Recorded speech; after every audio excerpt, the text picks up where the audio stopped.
Quand Marty, après avoir longé à pied le chemin de fer, arrive à Hill Valley, dans la version originale on peut l'entendre siffler d'admiration. Mais dans l'une des dernières versions françaises, il a carrément été oublié. Alors qu'on voit pourtant ses lèvres bouger.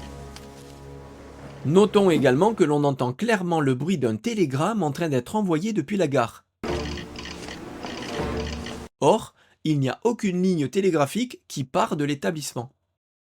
Marty entre d'abord dans la gare, puis la caméra monte au-dessus du toit du bâtiment pour nous faire découvrir une vue panoramique de la ville. Eh bien c'est exactement le même plan et un hommage au film de 1968 Il était une fois dans l'Ouest, lorsque le personnage Jill McBain, joué par Claudia Cardinal, arrive en ville à Flagstone.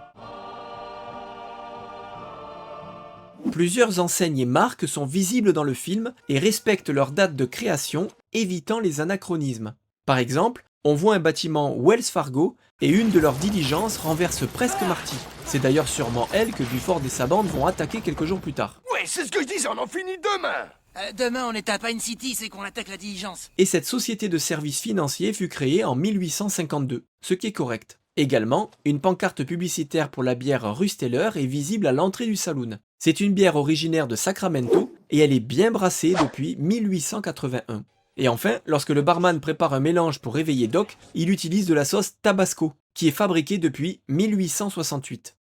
Les trois acolytes qui sont en train de jouer aux cartes dans le saloon sont les acteurs Dub Taylor, Pat Buttram et Harry Carey Jr., qui sont connus pour avoir joué des ivrognes, des citadins et des personnages de saloon dans une centaine de westerns.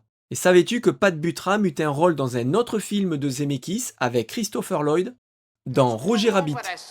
Chris Lloyd joue le juge Doom et Pat Buttram prête sa voix à une des balles parlantes. Le barman du saloon, lui, est l'acteur Matt Clark, qui jouait déjà un serveur de saloon dans le film de 1976, José Wells hors la loi, un film dans lequel Clint Eastwood lui demandait s'il avait du whisky et le barman lui répondait qu'il n'en avait plus. Alors que dans Retour vers le futur 3, Marty, qui se fait appeler Clint Eastwood, lui demande de l'eau et Matt Clark lui répond « Ici, les verres, on les remplit de whisky. » Michael Winslow, qui joua dans les films Police Academy et qui est un génie des effets sonores uniquement avec sa voix,